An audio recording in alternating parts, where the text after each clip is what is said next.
The galactic cultural exchange had been humanity's greatest diplomatic achievement. After 3 years of painstaking negotiations, Earth had finally been granted a pavilion at the prestigious Zephyrian Arts Festival, the most coveted cultural showcase in known space. Ambassador Chen Wei stood before the entrance to humanity's exhibition hall, watching as various alien dignitaries filed past with expressions ranging from mild curiosity to barely concealed disdain. The Zephyrians, tall and crystalline with voices like chiming bells, whispered among themselves in frequencies that made the air shimmer. The bulbous Karathi delegates trudged by on their 6 legs, their translator devices crackling with what Chen suspected were unflattering observations about primitive carbon-based expressions. "They think we're savages," muttered Dr. Sarah. Kim, the exhibition's chief curator, as she adjusted the holographic placard for the 100th time. 3,000 years of recorded galactic civilization, and they still see us as barely evolved primates finger-painting on cave walls. Chen placed a reassuring hand on her shoulder. "Let the art speak for itself, Sarah. That's why we're here." Inside the human pavilion, the greatest treasures of Earth's artistic heritage hung in climate-controlled displays. Van Gogh's starry night swirled with its familiar cosmic energy. Picasso's Guernica loomed in stark black and white testimony to human suffering and resilience. Ancient cave paintings from Lascaux shared wall space with contemporary digital art installations. Each piece had been painstakingly transported across light years, representing millennia of human creativity. The opening ceremony drew representatives from 47 species. Chen watched nervously as the first group of critics entered their space. A delegation of hegemony art theorists whose aesthetic philosophy had dominated galactic culture for over a millennium. Professor Thektal, the most renowned art critic in the known galaxy, approached Van Gogh's masterpiece with the mechanical precision of his cybernetic species. His optical sensors whirred as they scanned the painting, recording every brushstroke and color variation. "Crude application of pigment to textile substrate," he announced to his followers, his voice a monotone buzz through his translator. "Note the irregular brush patterns, clearly the work of an unsteady hand. The color choices show no understanding of proper spectrum harmonics. Primitive, emotional, chaotic." A chorus of agreement rippled through the assembled critics. Several Zephyrians actually chimed their laughter, the sound like breaking glass. Dr. Kim stepped forward, her face flushed with controlled anger. "Perhaps you're not seeing the full picture. Human art isn't just about technical precision. It's about capturing the essence of experience, emotion, the human condition itself." Emotion, Professor Thektal repeated the word as if it were a diagnosis. "Yes, we've studied your species' tendency toward emotional expression, a fascinating evolutionary quirk, but hardly the foundation for meaningful art.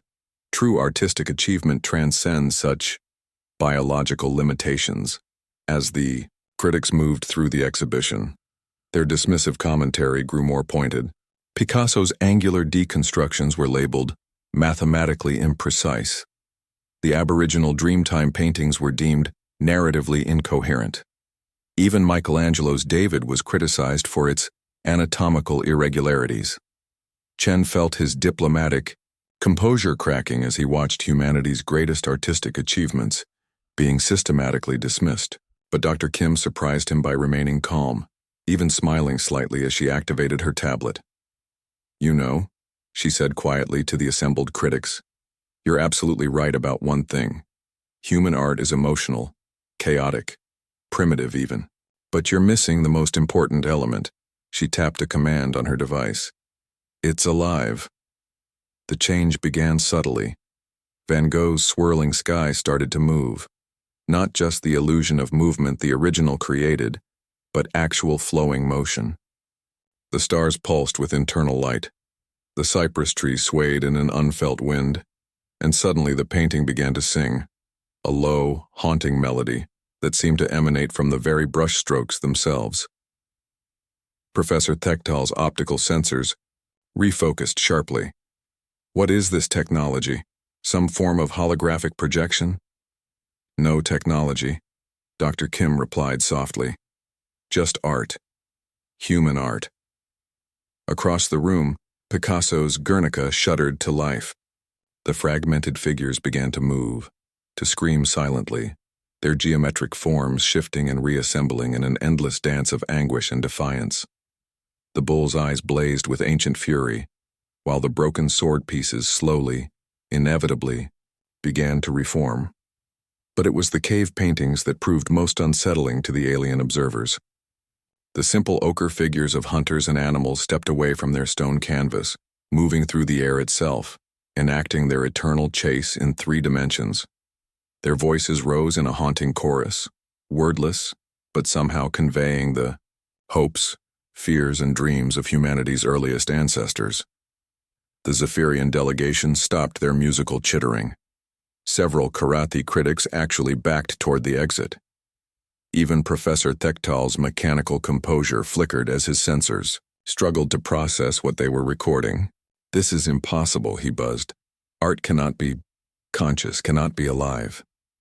Dr. Kim walked among the moving, singing paintings like a conductor among her orchestra. "You've spent so long perfecting your techniques that you forgot what art is supposed to do. It's not just decoration, not just technical skill. Art is humanity's way of putting a piece of our souls into the universe. Our fears, our joys, our dreams. We pour them into every brushstroke, every carved line, every composed note." The Aboriginal Dreamtime paintings began to glow, their serpentine forms sliding across the walls, telling stories older than recorded history. The songs they sang spoke of deep time, of connections between all living things, of responsibilities to past and future generations. "What you call primitive," Dr. Kim continued, "is actually the most sophisticated thing in the galaxy, consciousness, making itself known to consciousness, soul speaking to soul across the barriers of time and space and species." Professor Thektal's optical array was now spinning frantically. "But how? What mechanism allows this phenomenon?" Chen stepped forward, finding his diplomatic voice again. "You want to understand the mechanism? It's simple. Humans don't just create art, we love it. We pour our passion into it, and somehow, that passion echoes back. Every human who has ever stood before these works and felt their heart race, their breath catch, their worldview shift slightly, all of that emotion, all of that connection becomes part of the art itself." The alien critics stood transfixed as the entire exhibition pulsed with life. Paintings moved and sang, sculptures danced, digital installations reached out with tendrils of pure light and color. The air itself hummed with the accumulated weight of human emotions spanning millennia. A young Zephyrian in the delegation stepped closer to one of the cave paintings, her crystalline form resonating with its ancient song. I can feel something," she chimed, her voice unsteady. "It's like an echo of longing, of hope." "That's exactly right," Dr. Kim said gently. "You're feeling what the artist felt 30,000 years ago when they painted that hunt scene. They were probably hungry, cold, afraid, but also hopeful, determined, human." The exhibition hall fell silent except for the soft songs of the awakened artworks. Then gradually something unprecedented happened. The alien observers began to respond. The young Zephyrian's chimes grew more complex, harmonizing with the cave painting's ancient melodies. Several Karathi delegates swayed slightly on their legs, their usually impassive faces showing something that might have been wonder. Even Professor Thektal seemed affected, his mechanical buzzing taking on a different quality. "This is, scientifically, impossible," he said, but his tone had changed. "Art should not be able to communicate across species barriers. Our neurological structures are completely incompatible." "Maybe that's exactly why it works," Chen suggested. "You've all spent so long trying to create universal aesthetic principles that you forgot art isn't about universal anything. It's about the particular, one consciousness reaching out to another saying, 'This is what it feels like to be me.' And somehow, despite all our differences, that message gets through." As the festival continued over the following days, word spread throughout the galactic community. Beings from across known space came to witness the impossible.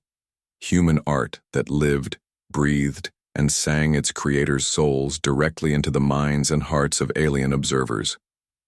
The hegemony's art academies sent hastily assembled research teams. The Zephyrian government requested cultural exchange programs.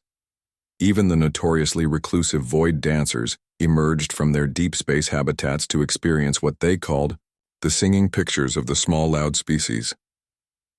By the festival's end, humanity had received formal invitations to establish cultural centers on 17 worlds. More importantly, they had achieved something no amount of diplomatic negotiation had managed. They had made the galaxy feel. Standing in the now quiet exhibition hall as the last alien visitors departed, Dr. Kim smiled at the paintings that had returned to their static forms, though Chen could swear he still saw Van Gogh's stars twinkling ever so slightly. "You know, what the beautiful thing is," Dr. Kim said softly. "They thought